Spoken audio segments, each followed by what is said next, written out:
Greetings and salutations, beloved. It is another edition of Revolutionary Hoodoo, New Orleans Voodoo Secrets and Recipes. All is truly and indeed a blessing if you can just see beyond the veils, for it is all just an illusion and a test, and one of the greatest divine mysteries of this life cycle. Come on in, come on in. The fire is hot, the water is a boiling. It's time to put something in this pot. Greetings this Monday, April 25th, 2022. Welcome, welcome, welcome. Come on in, come on in. All is a blessing. All is truly and indeed a blessing. Greetings and salutations. Welcome, welcome this Black Monday. Come on in, come on in.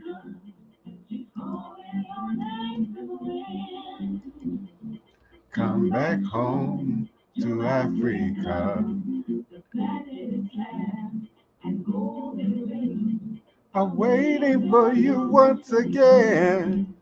Yes, come on in. Greetings and salutations. Welcome, welcome, welcome. All is a blessing. All is a blessing, truly and indeed. If you can just see beyond the veils, it's all just an illusion and a test of your greatest God self. Greetings and salutations. Come on in. Ka Kefa Ba Aniba. Greetings and salutations. Hotepu. Good afternoon to you and yours, Jeffrey Odyssey. Come on in, beloved. Greetings and salutations. Neophyte Bokor.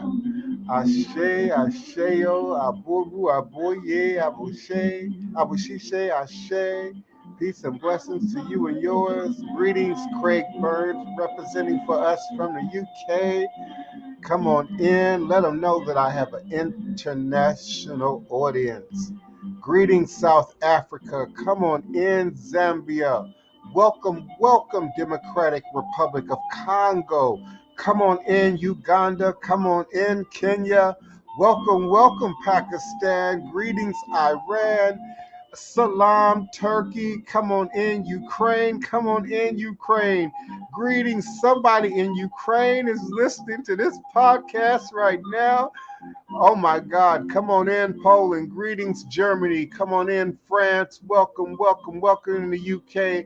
Come on in, Ireland. Greetings, Spain. Spain, and of course, Portugal, Algeria. Come on in, Algeria. Greetings, Nigeria.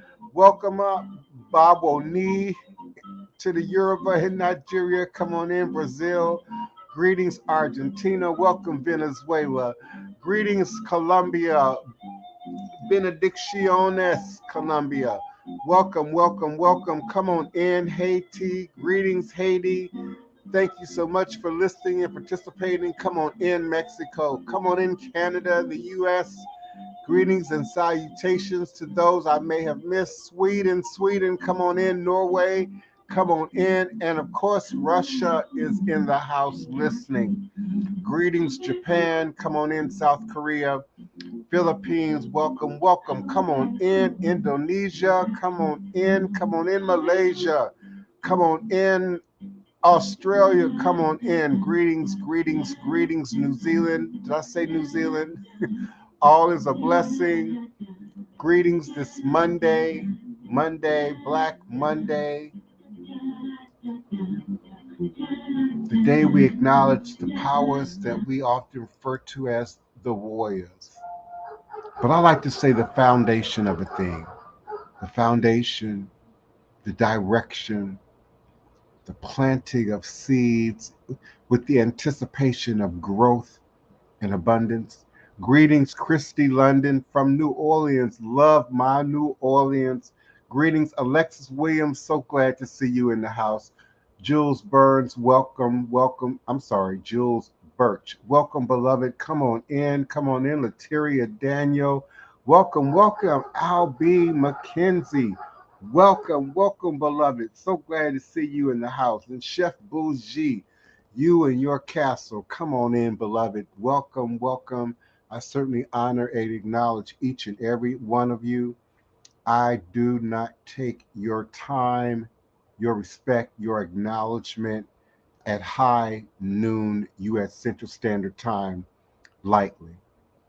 You could be anywhere handling your business right now, and I'm grateful for my consistent participants, for my consistent listenership, and certainly for those who just like to sit back and observe. We certainly appreciate you and yours. My regulars know I like to start by saying, Eshua Legbuana Kosiwere, Awo Onlo Uto Ne Iwo, Ada Afan Bo Osi, O Bachalami Itani Ebo Nilio Aban Eshu. Eshu is the respected elder who flogs, confronts, uncovers fools. That one versed in mysteries uses truth to own you. He causes scatter to feed poverty. Obatala shakes rascals to have sacrifice. The owner of warnings is the one who is Eshu, Aboru, Aboye, Aboshishe, Ashe. May our Ebo reach your rule. May our Ebo be accepted. May our Ebo allow what we desire to come to pass. And so we say Ashe, Asheo. Divine, all blessed greetings and salutations. You are now sitting live with the Divine Prince, Pan African Spiritualist, Practitioner, Author, and Advisor, Elagoon Oloye Hoodoo Obeya Bokur, sharing with you in all things spiritual, mystical, metaphysical, cosmic, universal, evolutionary, revolutionary, healing, and holistic from a Pan African Hoodoo world spiritualist perspective, understanding that all is truly and indeed a blessing. If you can just see beyond the veils, open your third eyes and see beyond the veils, for it is all just an illusion and a test and one of the greatest divine mysteries of this life cycle. Why are we here? What is our purpose? What are we meant to do? What is the point? It is, again, one of the greatest divine mysteries of this life cycle. And indeed, it is my constant prayer, my mantra, affirmation, reverberation, reiteration, and my ever living reality. It's one thing to be able to say it out your mouth. It's a whole nother thing to be able to repeat it in your head, in your consciousness. Some of y'all know we type at a certain speed, 65, 72 words a minute, whatever it might be. We speak at another ratio of speed. Some of us, rappers, hip hop artists, speak a little bit faster than others. Poets might speak a little bit more specifically and dramatically and give some pause, but we speak at different ratios, and certainly our minds run at various ratios. And our minds can repeat, can duplicate a negative thought, dark energy, dark matter, thousands of times within the course of a minute. You can say self destructive things thousands of times in the course of a minute. And not just say it in your head, but give it jiffies and give it memes and give it videos and give it imagery, and every cell in your body resonates in the moment in that reality, because all realities exist in this present moment in time space. So certainly when we dream, when we have vision, when we imagine, when we use the creative facilities of our consciousness to envision a more hopeful, more powerful future, you shift every cell and molecule in your body. And the universe must align to your note, to your tone, to your frequency. So this remains my prayer and my mantra. It is my affirmation for those of you who understand the power of affirmation. It is my reverberation because I repeat it as often as possible. It is my reiteration because I envision it and I plant it in everything that I say and do, my very being. Therefore, it is my ever living reality. It's crucial to my foundation, my understanding, my teaching, my walk along this divine, all blessed journey. My journey's always going to be divine, all blessed. Okay? Always.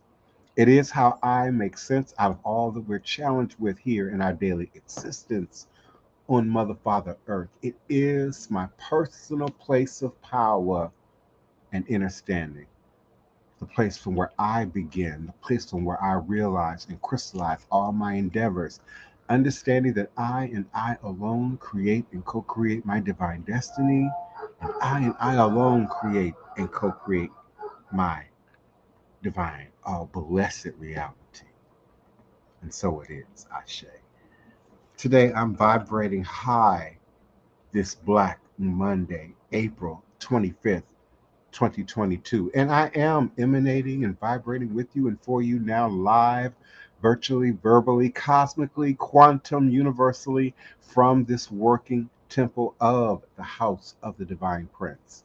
Thai Potions, Hoodoo Central LLC, in this beautiful, historic, legendary, and some would say most haunted, and I would say indeed most enchanted city in America, New Orleans, Louisiana, the land of my ancestors and those who came before me along this Hoodoo Obeah life path and journey. Spiritualist Hoodoo Obeah life path and journey, passing down the great Obeah stick, along with the knowledge of the life giving herbs, roots, plants, rituals, spirits, and minerals, and indeed the legacy, culture, and tradition, the history of our sacred stories. Please do feel free to stop now and take a sip of your beverage and enjoy your medications. And please do like, follow, and subscribe. Like, follow, and subscribe on all platforms for which you are now enjoying this podcast. And maybe you're not quite enjoying it, you just checking it out and you're just a little skeptical. Well, let me help you. I'm on Facebook, Divine Prince Ty Emeka. I'm on Instagram, Divine Prince Ty Emeka. I'm on Twitter, The Divine Prince. I'm on YouTube, Voodoo Ty. I'm on TikTok, The Divine Prince. But I certainly invite you to like, follow, and subscribe on all available platforms. Certainly blogtalkradio.com/the hyphen divine hyphen prince and youtube.com/voodoo tie VOODOOTYE.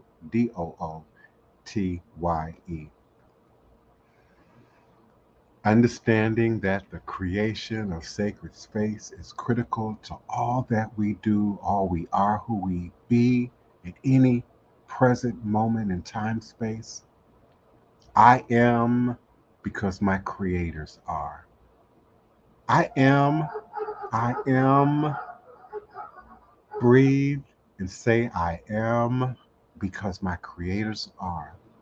All powerful, open, and receptive to all that operates for my good, here and now, in this most present moment in time space. I create. Say, I create and recreate the reality that mirrors my best interest. I am. I am releasing and letting go of those things which impede my progress. This fire, this fire that dwells within consumes all but the truth. That which is not needed, we must let it go.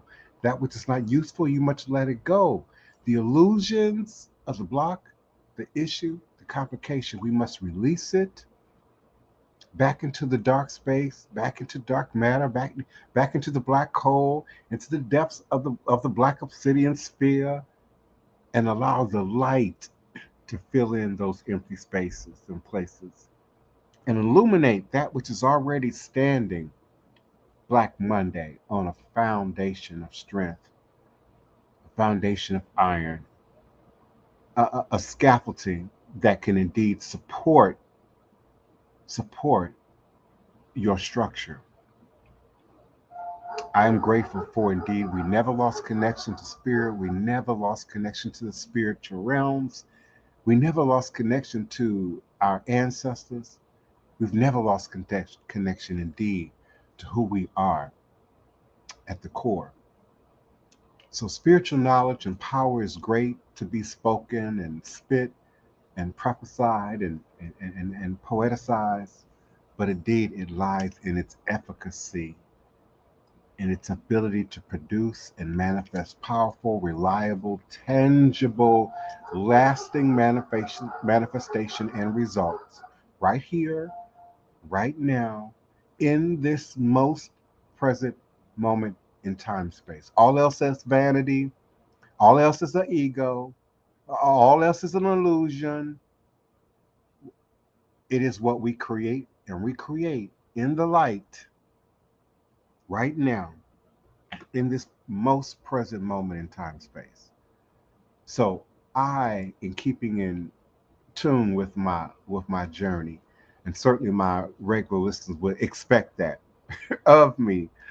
Before I get into my topic, really, I want to talk a little bit about ancestors. I pray you all are with me. The chat is freezing up on me just a little bit. Uh, yeah, I don't know what's going on, but all is a blessing. Yeah, the chat is frozen, but if I refresh the page, I'll lose the show. So I'll just move on and pray that the chat will work itself out in a timely manner. I'm also available on the Blog Talk Radio platform now by way of chat.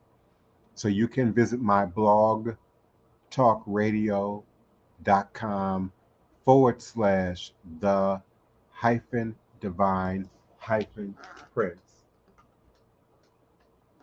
And you can also chat me your question, comments, or request by way of the Blog Talk Radio platform. In the event that,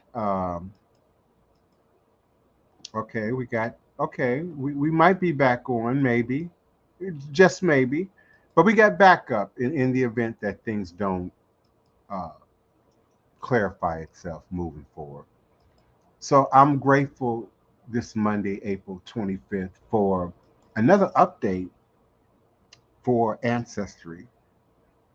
Those who are doing ancestral work and divination have a little bit more of an intimate relationship to this information, but certainly those who are researching, curious, who are investigating, who just want to hear, might be interested in my infrequent ancestry updates.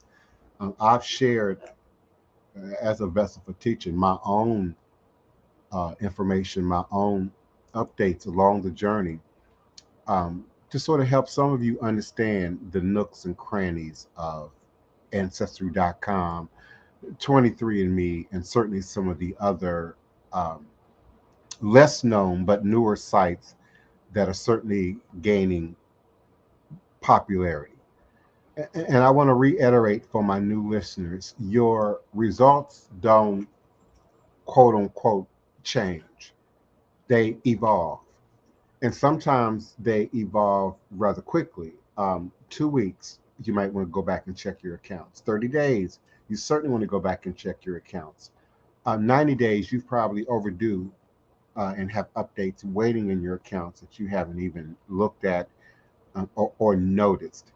So as they gain more copies through those of us who share our DNA, but certainly through archaeology and other means that the scientific community may be gathering DNA, as they gain access to that information, our results are compiled and compared again against those results.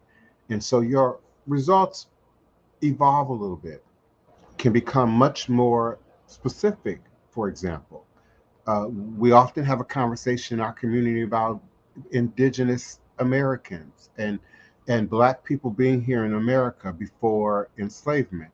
And certainly, I personally have shared my own journey with that. I was just not on board with it in the beginning. There just wasn't any evidence of African, quote unquote, DNA in the Americas that would match sort of the story. And then I started seeing more genetic results show up for myself and my mother, who's also taken both tests, and my sister Wapani, who I believe has only taken Ancestry.com. I don't think she's taken 23andMe yet. I'm not sure about that. I could be wrong, but I don't think she has.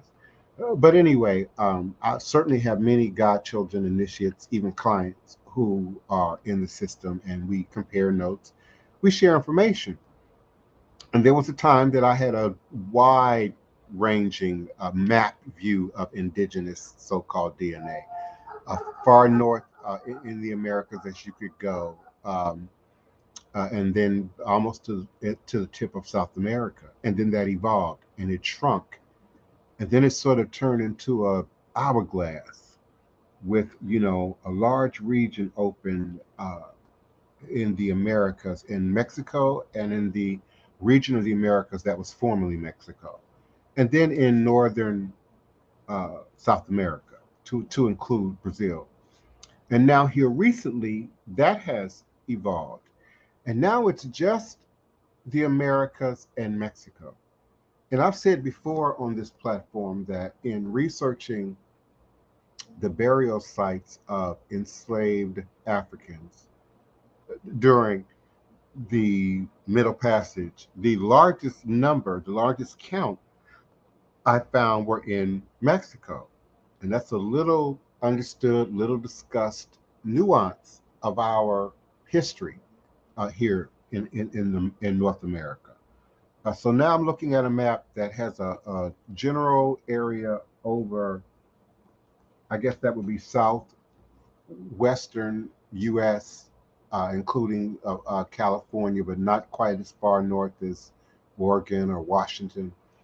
And then certainly the Midwest, probably into Kansas, and then Kansas, Colorado, that whole region, New Mexico, of course, Texas, and then Mexico itself proper.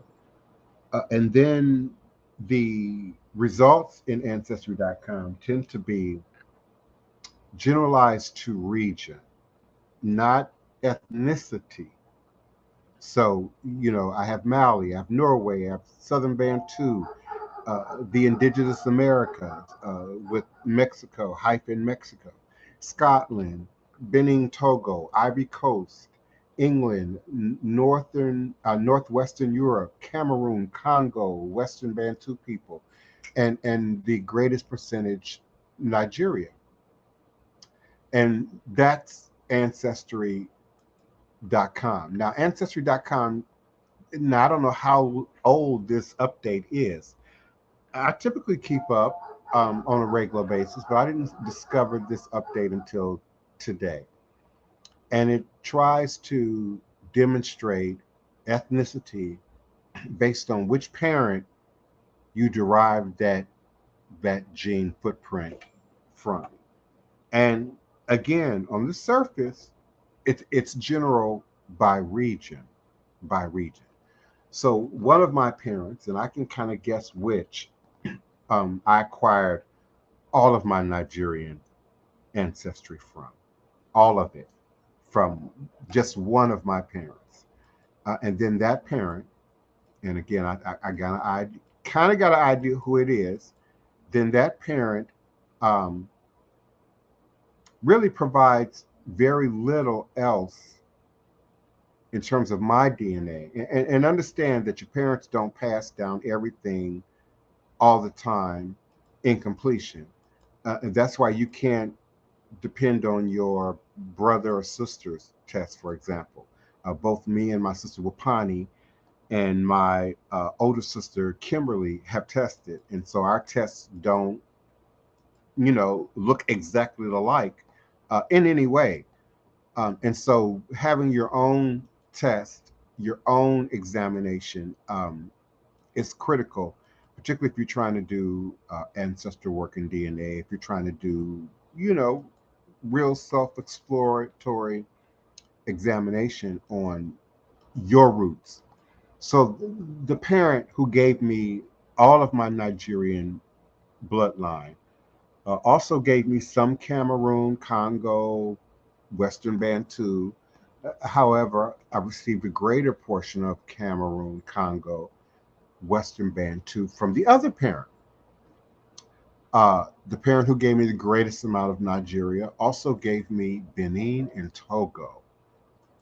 But so too does the other parent offer me Benin, Togo, but in a greater portion. Very interesting. The same parent who gave me all of my Nigerian blood, which according to Ancestry.com is 39%. I believe, wait, let me look. I think it was 39. Yeah, 39%. Also gave me a small percentage of Scottish blood.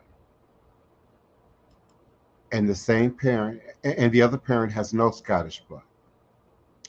The same parent who gave me 39% of my Nigerian blood also gave me Senegalese blood. The other parent gave me Senegalese blood almost in equal amount. Almost an equal amount. Am I forgetting anything? Let's see, before I move on.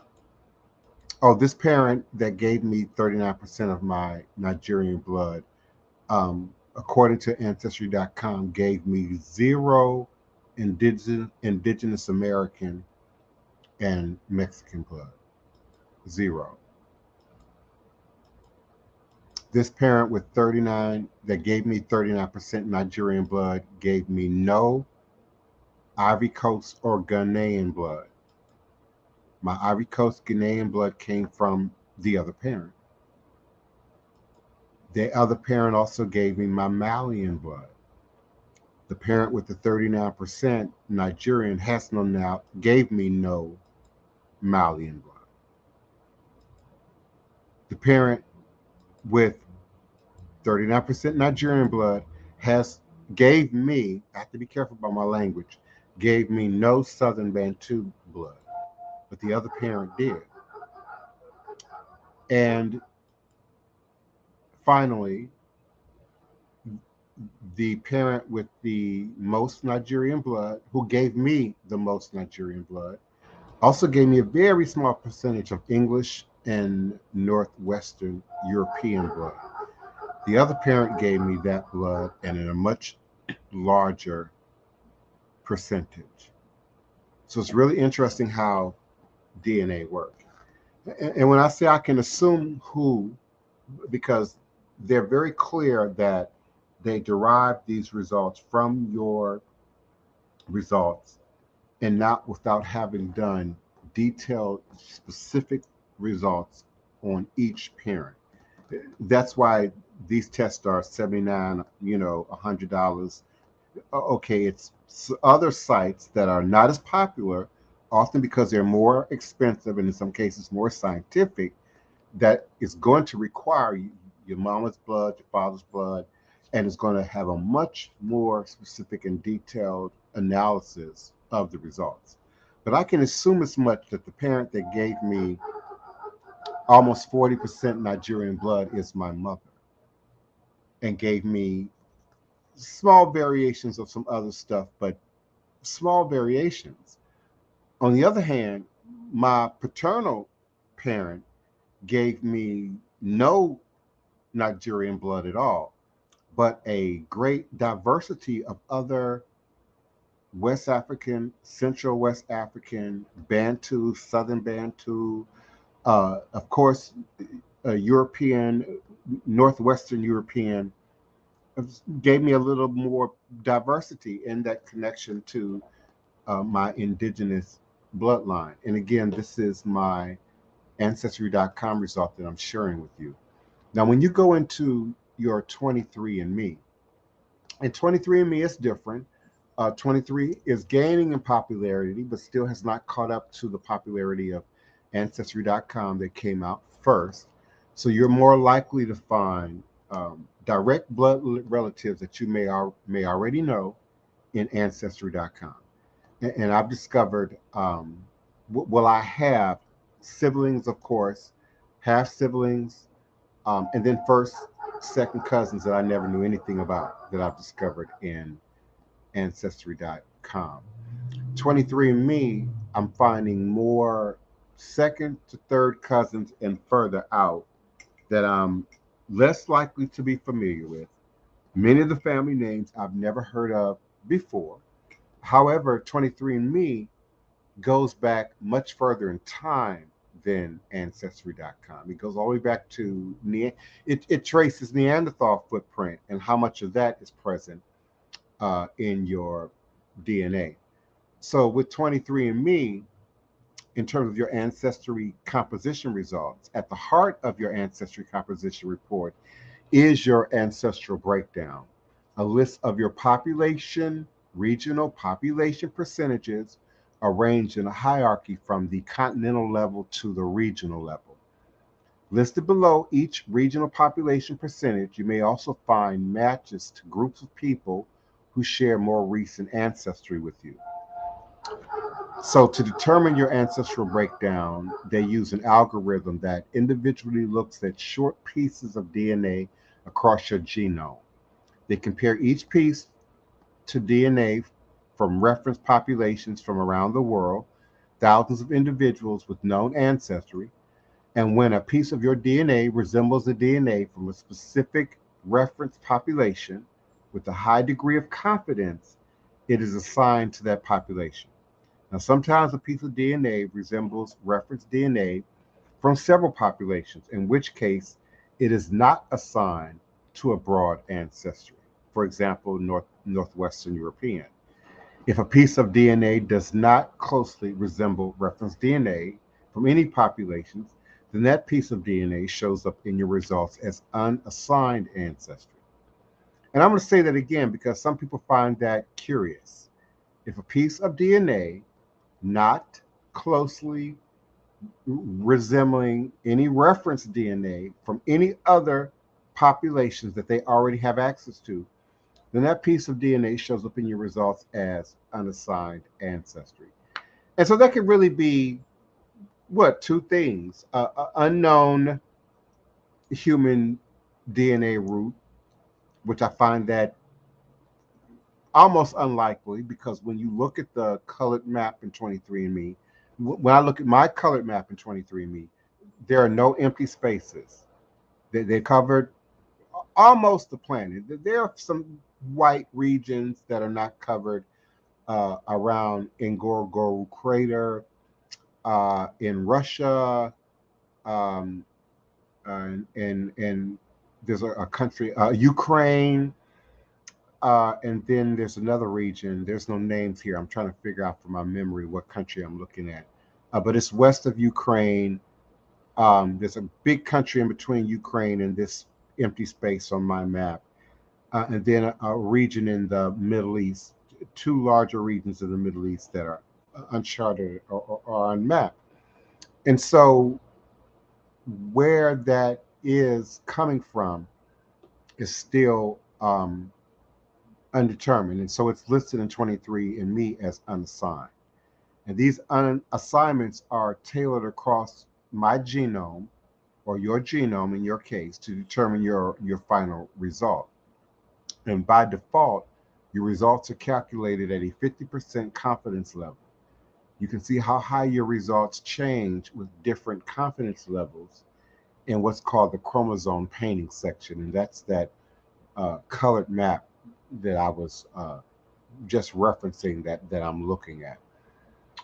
Clues about the locations, languages, or ethnic groups of your recent ancestors are intended to complement your ancestral breakdown and provide a more recent detailed view of your ancestry. To determine these results, we identify groups of people with known or shared ancestry based on their DNA and reported ancestor information. These individuals act as a reference who represent specific ethnic, ethno-linguistic groups, and with over 400,000 reference individuals, 23andMe can identify 2,000 different regions and genetic groups across the world. Then, to match you to a genetic group, they look for identical pieces of DNA that you have in common with the reference individuals. As a customer database expands, as our customer database expands, the number of reference individuals and genetic groups will continue to grow, enabling ancestral insights for all customers. And that's why I say your results don't change, but they grow or they evolve with more information. And we all like to evolve our awareness and do, when you know better, you do better. So for each match to a genetic group, whether it's a group of people with known connections to a country, a language, or an ethnic group, they indicate a confidence in the result reported as, and I quote, possible match, likely match, or highly likely match. And if they're not able to detect a match with confidence, they will report it as not detected. So if you have a match to a group that is within a specific country, you will see that country on both sites, Ancestry.com and 23andMe. You will see that region in your ancestry composition map. And in some cases, you may also see evidence of ancestry from more specific subregions within that country, down to the state or even county level. And if you can match to a group associated with specific ethnicities, languages, or cultures, you will see a regional outline on your map. That represent who, that represents where those individuals say their ancestors are from. And unlike your country matches, these outlines typically do not match political borders. Understanding that ethnic groups, particularly in the more aboriginal regions of the world, um, which is the whole world, moved around, and then political borders and boundaries were created and in many cases enforced upon them. And so our results are a living analysis and will improve over time as more people with known ancestry contribute to the gene pool. And again, that's either by giving DNA or scientists being able to harvest DNA from other sources. Now, beneath that, there is what they call all 252 tested populations. And then there's a reference data set, and then there's my personal result data set. And so within my personal result data set, what I found really curious that I thought you might be interested in is the beginnings of ethnic breakdowns. And so, as I just stated earlier, that they're not able to be as specific yet in many cases. So, in many of these ethnic groups, I'm listed as not detected. I'm 33.4. Well, let's start by saying I'm 81.5% sub Saharan African. 81.5% sub Saharan African. Is that black enough for you? I'm 70.8% West African, 70.8% West African. I am 33.4% Nigerian. And the and although they've detected Nigerian DNA in my ancestor breakdown, they have not been able as of yet to specifically identify locations that represent ethnic groups like Bala, ba, Bamileke and the Kom people, Edo and Ijo people, the Isan people, the Igbo people, Yoruba people, and then and of course Nigerian from a broader context. But they're on the list, and so for some of you, those areas will be highlighted. And I've already stated that my mother gave me 39%, all of my Nigerian DNA. In the Ghanaian, Liberian, Sierra Leonean, 15.9%. But it then lists Ashanti, Ewe, Fan, Ga, Dongme, Fanti people, the Mindi people, people of Nigeria, Temne and Limba peoples, and then Ghana, Liberia, Sierra Leone in a broader sense. Senegambian and Guinean, 8.1%. And this is important because it lists, in terms of specific ethnicity, Senegal as a region, as an ethnic region, Guinea as an ethnic region, Gambia, Cape Verde, the Mandinka people specifically as an ethnic region. And then it mentions Fula and Wolof people, of which I am listed as a likely match. And it's the only ethnic group so far that I'm listed as a likely match. Uh, I am probably Cameroonian, Mauritanian, 13.4%, uh, Angolia, Congolese, and Southeastern African, 10.3%. So they're looking at the Congo, Mbundu people, the Luba and Kete people, the Shona and Nguni people, and of course, the Democratic Republic of Congo. So we know that will change probably in coming months, probably within the year. Southeastern Africa, Hasda, Sandawi, Kikuyu, Kamba people, the Luya and Luo people, Maasai, the Rundi people, the Kenya and the Rwanda ethnic regions. They're looking at the Baka, Biaka, Mbuti people, African hunter gatherers, of which I am broadly Congolese and Southeastern African, according to 23andMe, less than 1%, 0.6%. And of course, these populations in my blood count get smaller on 23andMe. Ethiopian and Eritrean, people of Central and Western Ethiopia, Tigrinya speakers, Eritrea, Ethiopia, Somalia, Sudanese, South Sudan, Sudan proper, broadly Northeastern African, broadly Sub-Saharan African. I am 0.4%.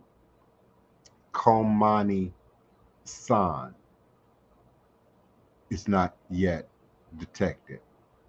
16.9% European, 1.4% East Asian and Indigenous American. And then I'm 0.2% unassigned. Um, I would like to think that that might be the extraterrestrial footprint, but I don't know. But I'm certainly grateful for having access to the information and you all's willingness to always sit through it, learn from it. Some of you enjoy it. I'm certainly grateful. Thank you, Jeffrey. It seems like the chat worked itself out. Blessings, love 77 to you as well. We certainly are grateful for you being with us.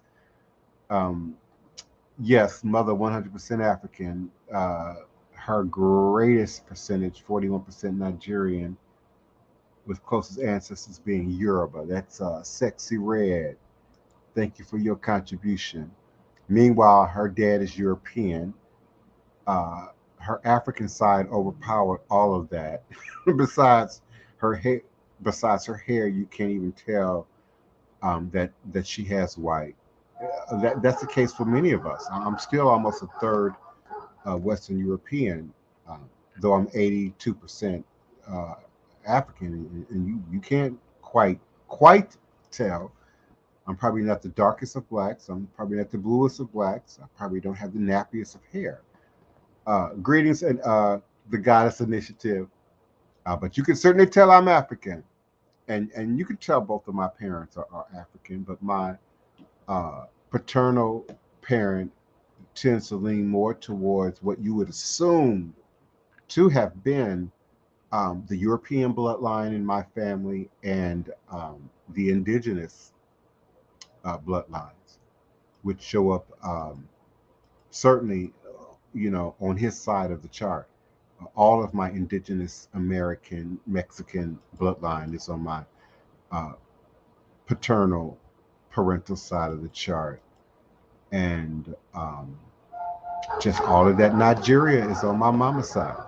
All of that Nigeria and a little Bantu, I'm sorry, and a little Benin, Togo, um, a little Senegal, is on my mother's side of the chart. It's just interesting what crystallizes, if you will, in the mineral kingdom, and we see mixes of rutilated quartz and quartz with other strong representations of other mineral footprints in it, and so we see a similarity in our genomes.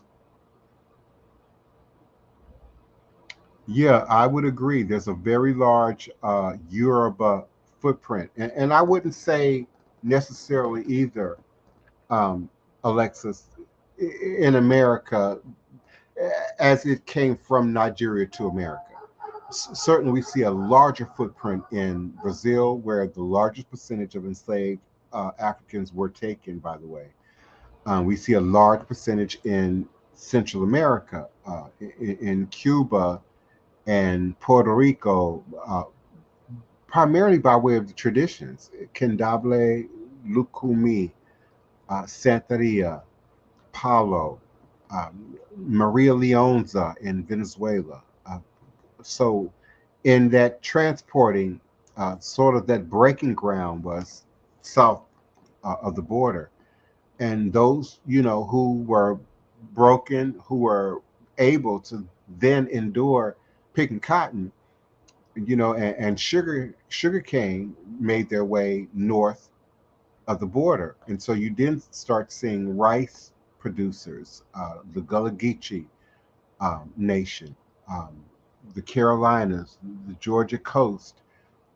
You indeed see a great deal of Yoruba in the record coming to New Orleans, but you also see from the Bight, Bight, from the Bight of Benin, you also see a grouping of Ewe and Fan and Hausa and other strong groups, Khoisan, who make their way, into America. And then there's that season of just rape and pillage and kidnapping, when the country supposedly outlawed uh, the capturing of enslaved Africans and then bringing them here, and then just started capturing anybody black, free people, uh, indigenous people, just anybody that looked black, that they could get away with it.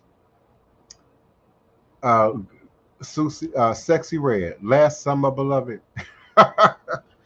Please forgive me. I get so many communications by the day. I just would not remember last summer, but I appreciate you. And certainly, if you didn't have a chance to meet me, I wouldn't remember. But I'm certainly grateful that you do, and that you'll find your way back to the city. The city is jumping, as many of you have heard. We had an overwhelming holiday weekend, past 2 weekends, as a matter of fact. So things are at a roll. I just suggest people, mind your business, mind your health, mind your wellness, protect your face and that of your childrens and those in your care, and just don't get distracted by the politics and the news. I, for one, am masking up when I'm out in public. We have to mask up when we are filming TV, movies, documentaries, TV commercials, music videos. masking is a requirement.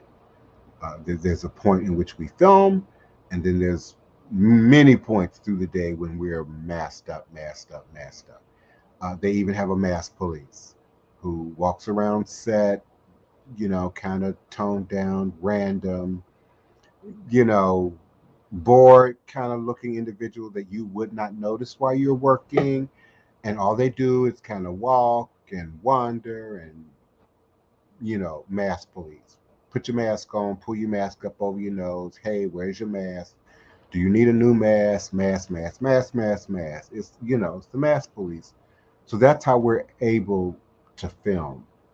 But, cities are dropping, some cities are dropping, some cities are reenacting. It's really weird. It's really weird what's happening right now. I pay attention to the variants, the rise of the variants, and certainly I pay attention not just to US news, but to international news, and often more importantly, international news. I will go to Africa, Asia, South America, you know, Europe, and then bring it on in to sort of come to a decision, into a conclusion. But we've talked 50 minutes today. All is a blessing. But before I run out of time, I really, really wanted to share something that I've been just exploring and enjoying and going through for the past year or so, really. And that is the grace of coin,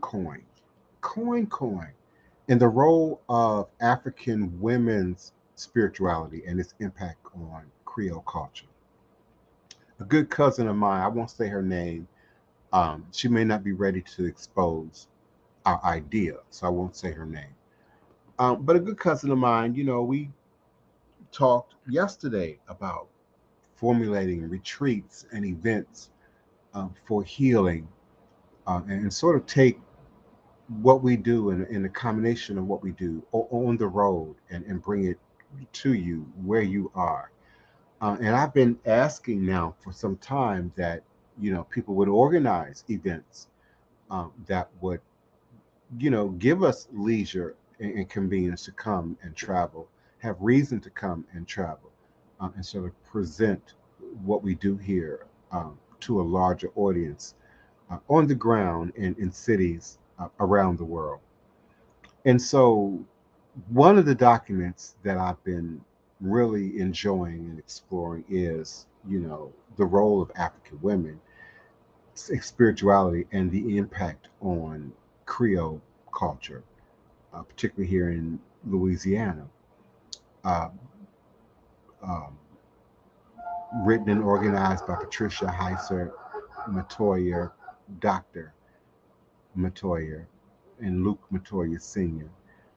It was presented as a Creole Studies document in October of 2003 at Northwestern State University of Louisiana, Tulane University, and the Creole Heritage Center.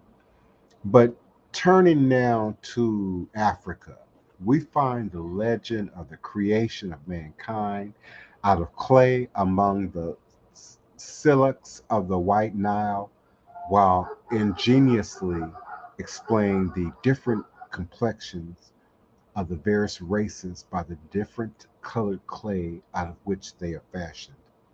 They say that the creator Juok molded all men of earth, and that while he was engaged in the work of creation, he wandered around the world. And in the land of the whites, we find a pure white earth or sand, and out of it he shaped white men. Then he came to the land of Egypt, and out of the mud of the Nile he made red and brown men. And lastly, he came to the land of the Shillocks, and finding there black earth, he created black men out of it. The way in which he molded men was this: he took a lump of earth and said to himself, I will make man, but he must be able to walk and run and go out into the fields. So I will give him two long legs like the flamingo. And having done so, he thought again. The man must be able to cultivate his millet. So I will give him 2 arms, and one to hold the hoe, and the other to tear up the weeds. So he gave him 2 arms. Then he thought again, the man must be able to see his millets, so I will give him 2 eyes. He did so accordingly. Next, he thought to himself, the man must be able to eat his millet, so I will give him a mouth. And a mouth he gave him accordingly. And after that, he thought within himself, the man must be able to dance and speak and sing and shout, and for these purposes he must have a tongue, and a tongue he gave him accordingly. And lastingly, the deity said to himself, the man must be able to hear the noise of the dance and the speech of the great men, and for that he needs 2 ears. So 2 ears he gave him, and sent him out into the world a perfect man. And studies of the origin and development of African descent communities, culture, and spirituality in Louisiana have been limited. This is primarily examination of the evidence for pre-colonial arrivals, the African slave trade to these regions, and the emergence of distinguishing African Creole culture. This paper sets at its principal task within the parameters of African Creole ethnology or ethnography. I always get this word tongue tied.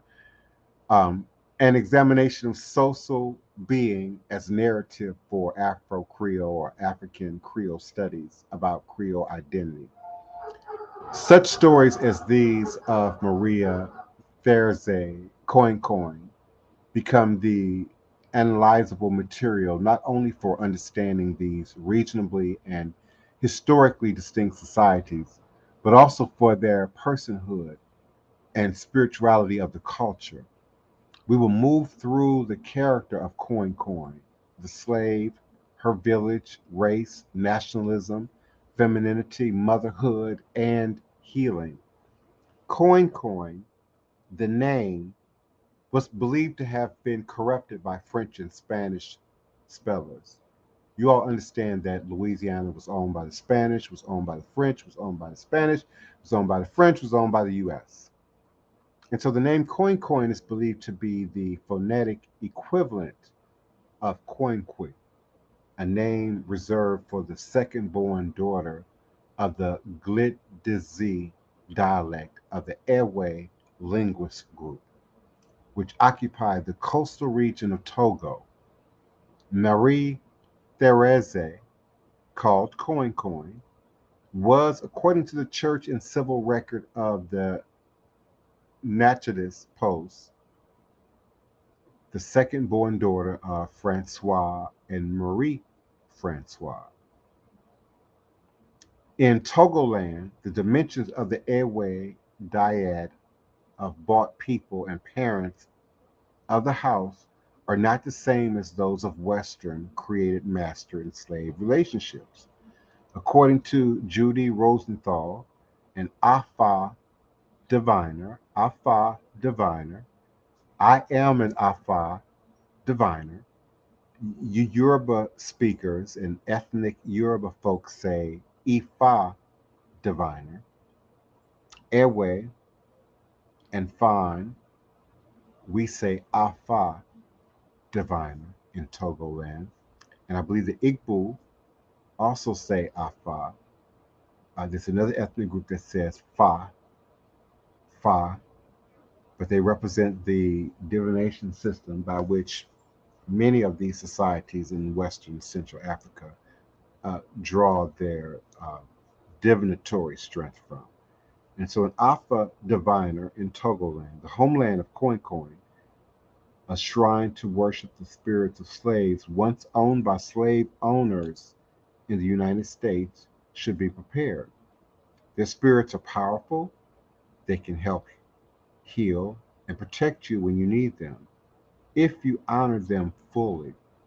And in Togo, both descendants of slaves and descendants of slave owners must give time to the slave spirits. take care of them, and lavish ceremony upon them. Is unique because she was both slave and slave owner. In Natchez, whiteness was a major element of identity in the racist West, which is a culturally constructed notion. With African cultural practices and worldview, many of the airway spiritual beliefs in all likelihood influenced Coin's beliefs as well. The African slave spirits were not foreign to the Creole culture. There's Creole culture in Western Africa, around the coast of Africa. You all do understand that. Hospitality, for instance, remains a manifestation of African Creole culture.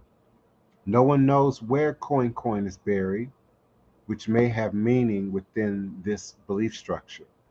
The various intertwined identities made vital in Cane River, Louisiana, implied that religion and spirituality played a central role in the cultures of West Africa as well. In her memoirs, Equiano, Ola Oda Equiano, I can't pronounce anything right today. Ola Oda, I can't pronounce his first name today. Olaudah. Y'all know who I'm talking about. Olaudah.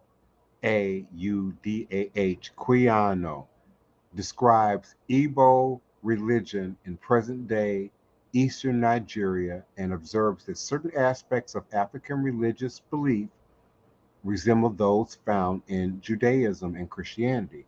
And according to Equiano, as to religion, the natives believe that there is one creator of all things and that he lives in the sun and is girded round with a belt, that he may never eat nor drink. But according to some, he smokes a pipe, which is our own favorite luxury. They believe he governs events, especially our deaths or capacity. Some believe in the transmigration of souls in a certain degree. Those spirits which are not transmigrated, such as their dear friends or relations, they believe always attend them and guard them from the bad spirits of their foes. And for this reason, they always, before eating, put some small portion of meat and pour some of their drink on the ground for them. And they often make oblations of blood of chickens and fowl and other beasts at their gravestones. We compute the year from the day on which the sun crosses the line. And on its setting that evening, there is a general shout throughout the land. The people at the same time made a great noise with rattles, not unlike the basket rattles of West Africa, and hold up their hands to heaven for a blessing. We do this still till this day, every Sunday in Congo Square. It is then the greatest offerings are made, and those children whom wise men foretell will be fortunate are then presented to different people. I'm sorry, let me say that again. And those children whom our wise men foretell will be fortunate are then presented to different people. They have many offerings, particularly at full moons, generally two at harvest, before the fruits are taken out of the ground. And when any young animals are killed, sometimes they offer up part of them as a sacrifice. Though we had no places of public worship at that time, we had priests and magicians or wise men, and they were held in great reverence by the people. They calculated our time and foretold events. And these magicians were also our doctors or physicians. They practiced bleeding by cupping and were very successful in healing wounds and expelling poisons.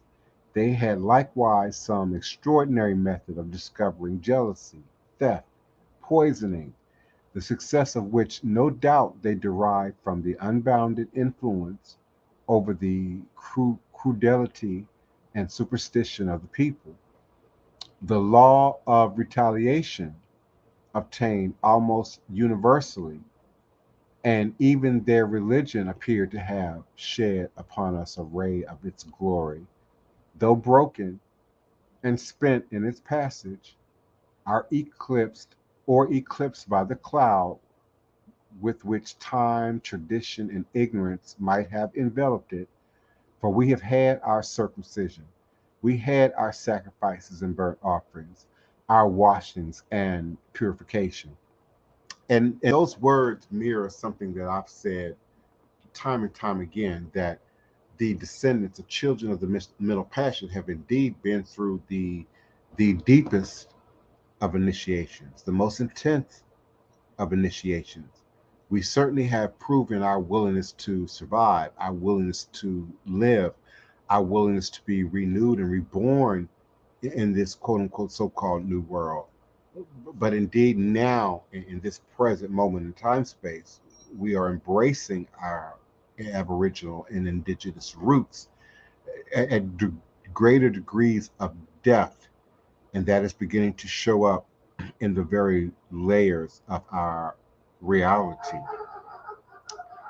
And so, Maria Therese, Coin, and Creolization. Legend has it that Coin's mistress, Madame de Saint Denis, was in bad health, and the local physician could find no cure. I'm sorry. Legend has it that Coin's mistress, Madame de Saint Denis, was in bad health, and the local physician could find a cure. Coin gained from her parents' knowledge of African healing practices and was given the opportunity to save the dying mistress. But I really believe this document should read he could not find a cure. He had to have not been able to find a cure in order to sort of get past the ego of the mistress that they then presented Coin to offer her African healing practices and knowledge and give her the opportunity to attend to the dying mistress. In appreciation, she was given manumission. And through this family's influence, manumission means she was given her freedom papers. And through this family's influence, she created a magnificent plantation, Coin. The discussion of Coin serves as a metaphor for the African diaspora and stands as a critique of the Creolization school. According to this interpretation, enslaved Africans did not generally share a common culture. Their religious beliefs, languages, and social structures varied too greatly to influence the economies and societies of Louisiana more than on occasion. The African dimension has been marginal in the genesis of society of Cane River, Louisiana, according to this interpretation. The diverse ethnic and cultural backgrounds of the slave population ostensibly limited the extent to which the African background could provide a common core, but typically was not accounted for. The embellished legends have sought to discredit much of the history of the Metoyer Jindu Kalua Libre. In his article Legends, Luis Nardini Sr. claims that writers of the past have often helped create part of the legends about this woman. And so, from the perspective of the original author of the document, and certainly of that time, they are still seeking to discredit, the African wisdom, the African teachings, the African parables, the African skill sets that we brought with us and that were utilized and brought them profit and reputation, but stand alone we were still not counted, and certainly our knowledge was not counted. And so much like you hear many legends and rumors and superstitions and haterism about Marie Laveau, you would hear that as a contributing factor to many Creole stories as we try to go through history and give some recognition to wisdom and truth where it is, while weeding through the opinions of the oppressors and the oppressive media, book authors, storytellers who would otherwise rewrite our story. And in spite of this criticism, the creolization of the Coin-Matoyer alliance emphasizes the need of Coin and enslaved African to generate defensive mechanisms to protect herself from the arbitrary brutality of slavery. That is, creolization was essentially a reaction to slavery. She was a cultural survivor with symbolic and ritual value in this interpretation, but otherwise has had little substance in bridging the Atlantic gap. The extent to which her strong African influences affected the process of creolization generally remains an understudied topic. To what extent did being enslaved impact on her personal history and spirituality as a direct continuation of her family's experiences in Africa? And this is the most important question. To what extent did her enslaved impact on her personal history and spirituality as a direct continuation of her family's experiences in Africa? And this is why voodoo, hoodoo, root work, conjure often demonized, dogged, bastardized, commercialized, appropriated, said to not be real. And certainly that translates to Africans of the Middle Passage here in America have no roots, have no real authentic connection to the traditions, have no real authentic connection, to the magic. And so we give that to Jamaica, we give that to Haiti, we give that to Puerto Rico, we give that to Cuba, we give that to South America, we give it to Brazil, we give it to everywhere but North American enslaved populations. And so, to what extent did her being enslaved impact on her personal history and spirituality as a direct continuation of her family's experiences in Africa?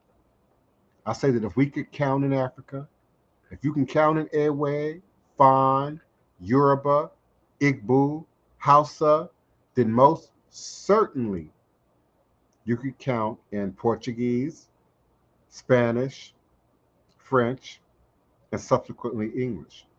And if you can remember how to count, you can remember your drum rhythms. You can remember your dance patterns. You can remember your ritual days. You can remember the ritual calendar. We have storytelling.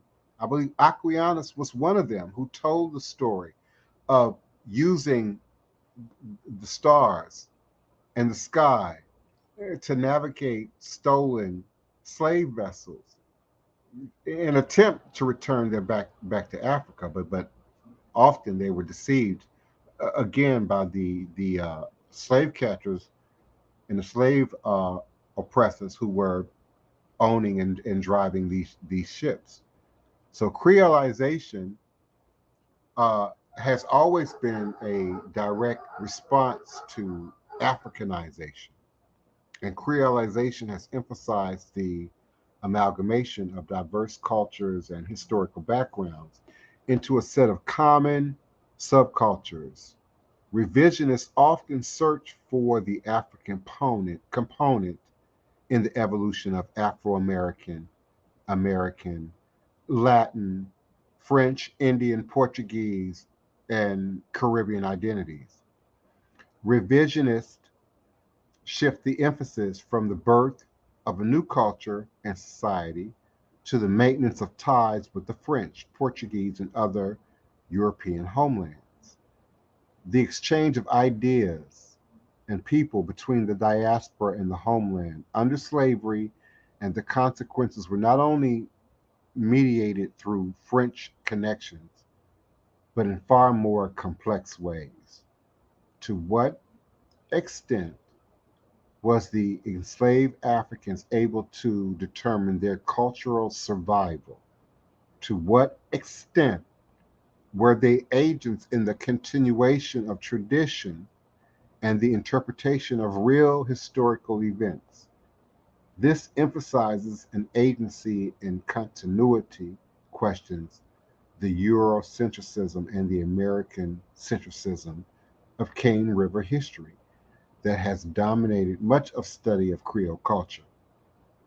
Instead, it would seem that Africa and the various layers of its diaspora should be perceived within a world perspective that attempts to understand historical patterns and change without being tied to nationalist, ethnic, or racial considerations. The pursuit of Coin's history into the diaspora determines how slaves could create a world that was largely autonomous from white European society.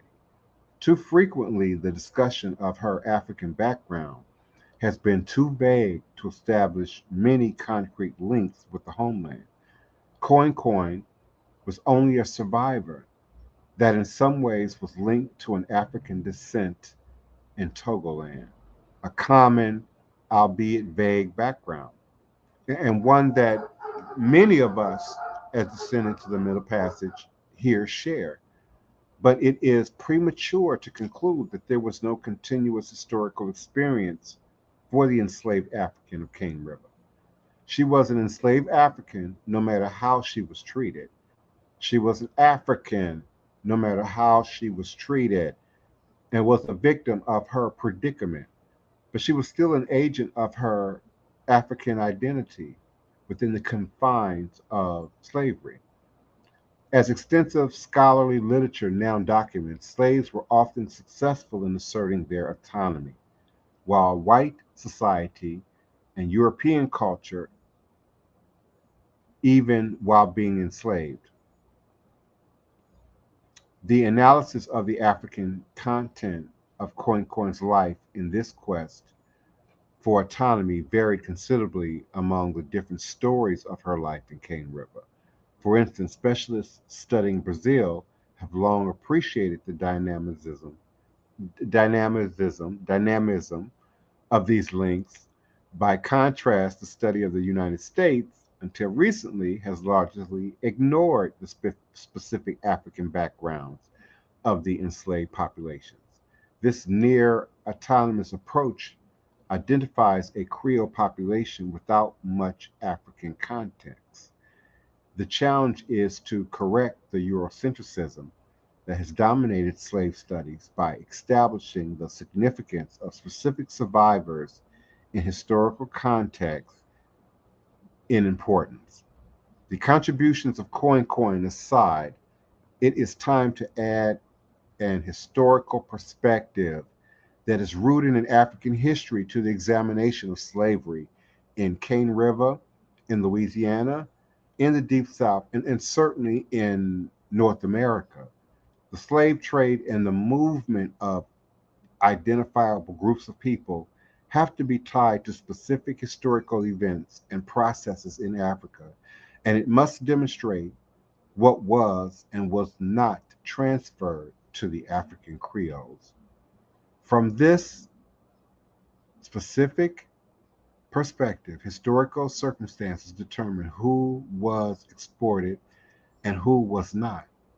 And these circumstances might well influence who was active in promoting adjustments under slavery and preserving knowledge of our African wisdom. The different reasons for enslavement have to be distinguished as critical variables in determining what factors were important to the enslaved population.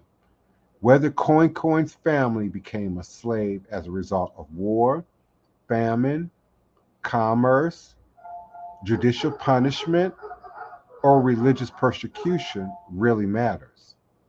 The conscious deportation of political prisoners has to be distinguished from impersonal transactions in the fairs and marketplaces of Africa. Instances of mistakes need to be documented as a means of determining why individuals ended up in the Americas. Such examples include arbitrary alterations in the terms and conditions of pawnship, failure to ransom kidnapped victims, and pandering, the seizure of individuals for debt or other compensations. Slaves can be examined as individuals and as recognizable groups of people who had personal and collective histories. It suggests that the methodologies and research results of the past several decades of African history can be used much more effectively in the examination of the conditions of the slaves in the Matoyas of Cane River that have been,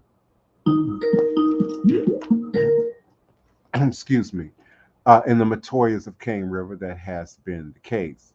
In the process of applying methodologies and research results rather than legendary accounts, we will also know more about the history of Africa itself with reference to Creole culture in Louisiana, specifically because it is now possible to say much more about the identities of the enslaved people, such as Coin, whose family was brought to the Americas from Africa.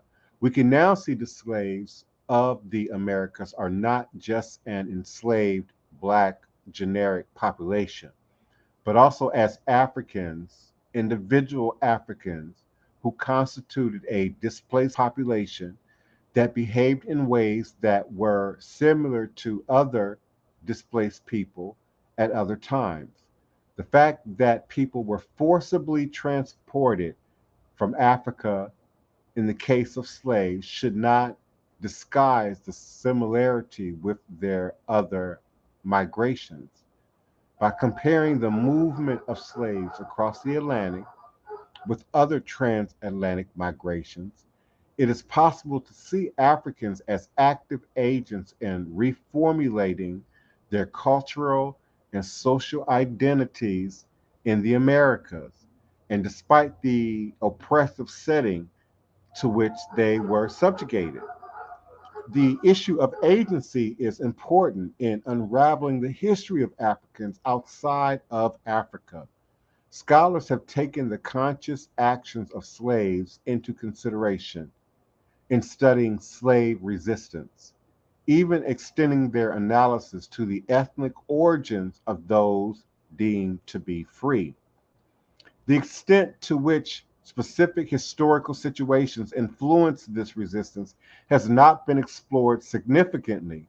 However, the study of religion, cultural expression, including music, cuisine, naming patterns, etc., and social relationships, kingship, ethnicity, and shipboard friendships in Cane River hinges on the recognition that people found ways to determine their identities on their own terms. Much more so than previously, these aspects of slave culture are features of conscious and not so conscious decisions made by people themselves in selecting from their collective experiences those cultural and historical antecedents that helped make sense of the cruelty of slavery in the Americas. And while many slaves were brutalized to the extent that they died without entering into meaningful and substantial forms of social and cultural interaction with their compatriots, many, like Coin, more or less successfully established communities, formulated their sense of identity, and interpreted ethnicity under slavery and freedom more than simply the foundation for individual and collective acts of independence. These expressions of agency involve the transfer and adaptation of the world of Africa to the Americas and were not mere attempts of some deluded African past. Slaves in Louisiana created a new social world that drew on the known African experience. Certainly, the horrors of enslavement, the rough march to coastal ports to be carried off in ships, and the trauma of the Middle Passage affected the psychological and medical health of the enslaved population. From the perspective of Africa, therefore, it is fruitful to examine the condition of slaves in Cane River on the basis that they were still Africans and not just slaves, despite their chattel status. The, the deracination that accompanied their forced migration and the sometimes haphazard and sometimes deliberate attempts of Europeans to destroy or otherwise undermine this African identity. One of the most important institutions in the Isle Breville community was the Catholic Church. The founding of the St. Augustine's Catholic Church by Augustin Matoyer stemmed from the colony's emphasis on religion. This determines that African Creoles interpreted their lived experiences in terms of their personal histories, as anyone would, and in that sense, some aspects of the African side of the Atlantic did not continue to have meaning. And often slaves, former slaves, and their descendants still regarded themselves as Africans. And I don't know that that's a common knowledge among the mass population of African Americans today, that many of these descendants still regarded themselves as African in the broad sense that they had come from Africa, no matter whether they reinterpreted their identity in reformulated ethnic terms, Nago, Coromantee, Mandingo, Pow, etc., in religious terms, male, Muslim, Congo, Christian, animist, or in some other manner. Efforts to return to Africa by boat or by joining the world of the ancestors through suicide has special meaning in this sense. They are perhaps the starkest examples of the continued association with Africa for many slaves. The process of creolization comes much more in focus with the merger of cultures in Coin's family, European and African. Is perceived in terms that are more equal than is often the case. The Africa that entered the Creole mentality was neither static nor ossified. This process provides color to the subculture of the Matoyers and their descendants.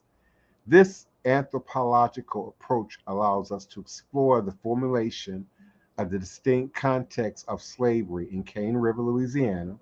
Current research of Coin's life would add a historical perspective to the analysis. Hello, you have a phone call. Hi, Smerline. Would add a historical perspective to the analysis.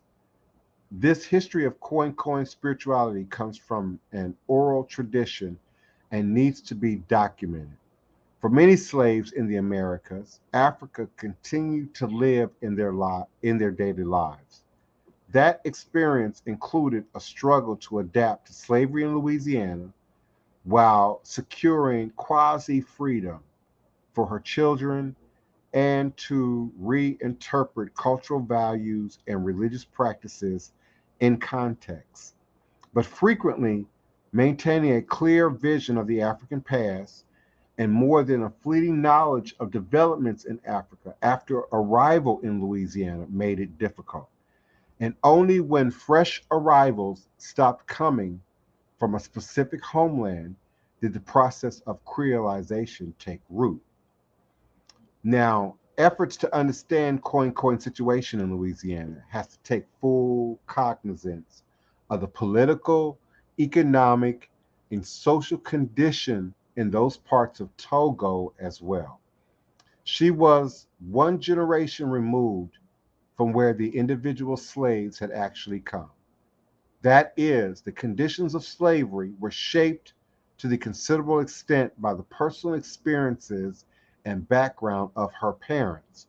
Her parents brought with them how to count, the intellectual and cultural lens through which they viewed their new lives in Louisiana, and they made sense. You have a phone call. Or more And they made sense out of their oppression through reference to Africa as well as the shared conditions of auction block, plantation, and mine. How to get at this carryover of experience presents difficulties for researchers and scholars. But there is no reason to doubt that there was a transfer of experience, as many more as as I'm sorry, there was a transfer experience any more than was the case with other immigrants, whether voluntary or involuntary. Forgive me, Waiting for pairing. forgive me, I'm just a little distracted by the phone interruption. But basically, they're suggesting that the carryover experience from the parents presents a difficulty for researchers, but they don't necessarily doubt that there was a transfer of experience any more than there is a transfer of experience with migrants or immigrants who make their way to America, whether it was in the time of enslavement or now, who carry their culture, their traditions along with them. As a first approximation, it is essential to unravel the complicated and often incompletely known movement of Coin's family from point of enslavement to coastal point, and from there to different parts of Louisiana. This exercise should include a study of the demography of trade, despite ongoing critique and revision. The regional origins of the Matoyas by specific time period, according to the age and sex, are now known with reasonable certainty. And certainly with the progress in DNA, we continue to gain access to information about our ancestors that I often use here in my house to get more clear and specific um, understanding about who we are and where we come from. The correlation of these quantifiable data with local political events and economic factors in broad outline is now possible as well. The numbers in themselves do not blame or condemn the participants in the slave trade. No matter how they are viewed, large or small, numbers cannot adequately express the terrible suffering of our people who were caught up in the trade. What demographic analysis can do, however, is contribute to our knowledge of the regional and ethnic origins of the exported slave population. Statistical data are therefore useful in determining why, when, and how individuals were enslaved, and indirectly may assist in revealing what aspects of personal experience were important to slaves prior to coming to Louisiana. And again, this is important because it speaks to the truth, the authenticity of our continuing and ongoing experience. What exactly did we hold on to? What exactly did we remember? And then subsequently implant that, feed that into traditions that survive till this day. I say there would be no church, not just black church, there would be no church in the Americas without the enslaved Africans holding on to this ancestral memory and then implanting that seed into the religion and religiosity that we often see and have to interpret today.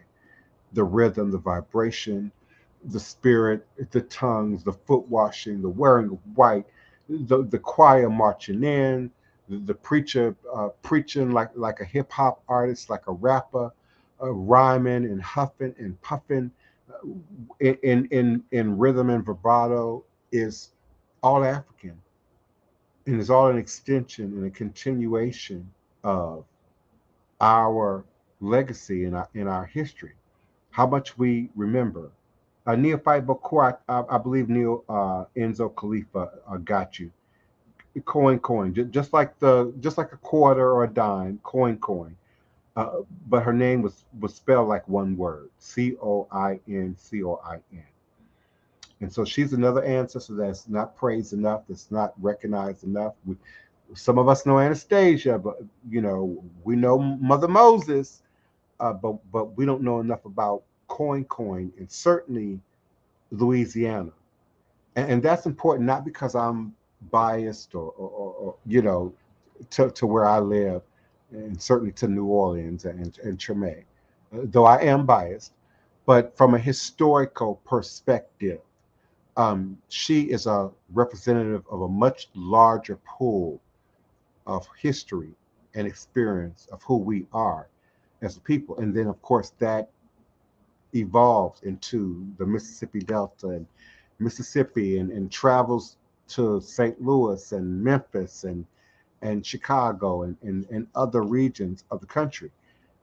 There was a lot of buying, selling, trading, kidnapping, running away, and so our ancestors ended up in all regions, of the country in some cases. And so these stories, this knowledge, this information is important in the continued validation of the authentic practice of voodoo here in New Orleans, certainly in Louisiana, Mississippi Delta, certainly in the Black South, and in context with our history, our remembered history from the motherland, but certainly as we had to uh, amalgamate and secretize and sometimes cover and mask behind other um, traditions.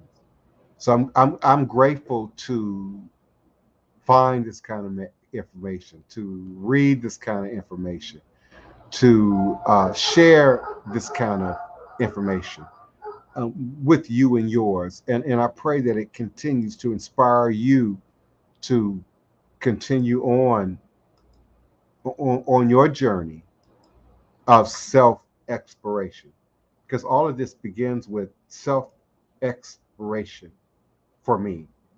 I'm trying to further understand and identify who I am, and in doing so, you got to understand where you are, and certainly you have to understand where you came from and how you got to where you are. So I'm grateful. Thank you so much, Jeffrey Odyssey, for still being present. Your schedule is just as overwhelming as mine. So I'm glad to see you're even still with me. And certainly thank you, Neophyte Bocour. As you know, there's so much more to this story. Oh my God, I've only covered 6 pages of my document out of 14. But I'm not going to do it to you. I've only got 20 minutes. My beloved is blowing up my phone, and at some point I am going to have to respond to her and find out why she's blowing up my phone in the middle of my podcast that she knows without a doubt that I'm having at 12 noon U.S. Central Standard Time here on Blog Talk Radio at www.blogtalkradio.com/the divine prince. I can also be reached when I'm live on air by way of my Blog Talk Radio hotline at area code, and they've changed the number. Oh my goodness, they've changed the number. So my new call-in number is area code 515-605-9718. 515-605-9718. So in the years that I've been doing this podcast, going all the way back to 2006, just after Hurricane Katrina, this will be the third phone number for my show that I would have had to, now memorize and then memorize again. So I'm grateful to still be here. I'm grateful to still be in the number. Um, I'm grateful to still have a consistent family, community, house, audience who not only does the work. I'm grateful for those of you who are sitting in this chat room right now who are doing the work, who I hear from on a regular basis, who submit evidence, if you will, that they are doing the work. And then they live and raise families and pay their bills and have a life and have a schedule and still find a way to be present here at high noon US Central Standard Time. So as I started the show, I'm certainly grateful to each and every one of you. Your commitment and dedication to the platform is certainly not lost on me. I pray that I'm doing the best job that I can and providing you up to date, practical, reliable, result oriented information um, that you can utilize here in this present time space. But also, in order to do so, we have to know where we came from. We have to understand our past, our heritage, our lineage, and then certainly apply that in a practical way to our present modern state of living and being. So I'm grateful. My new calling number is area code 515. I'm have to get used to saying that now. Area code 515 605 9718. But I will be moving on. I will be moving forward momentarily. So if you have a question or a comment, you might want to get that in really quickly as I enter my wrap up for the day. I'm certainly available to you by email 24 hours a day at www.houseofthedivineprince.com. Visit my website, click on my contact link. You can also send me a direct email at DivinePrince at houseofthedivineprince.com. All is truly and indeed a blessing. Neophyte Bokor, go back and listen to it in the archive again. I'm just kidding, bro. Go back and listen to it in the archive if you have to, and just pull out all the meat and servings on that buffet table. But know that there will be a part two, and I will continue with more revolutionary hoodoo, New Orleans voodoo secrets and recipes.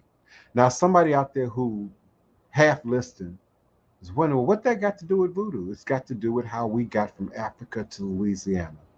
It's got to do with how the religion, the culture, the practice, and the tradition got from the Bight of Benin to New Orleans, major port, New Orleans. That's what it's got to do with. Okay. I'll see you in social media. I'll see you in your predetermined appointment times. I certainly will see you in my email. I will certainly see you in my dreams. All is truly and indeed a blessing. Enjoy your day. Love and light. Ashe, Asheo, Ashe.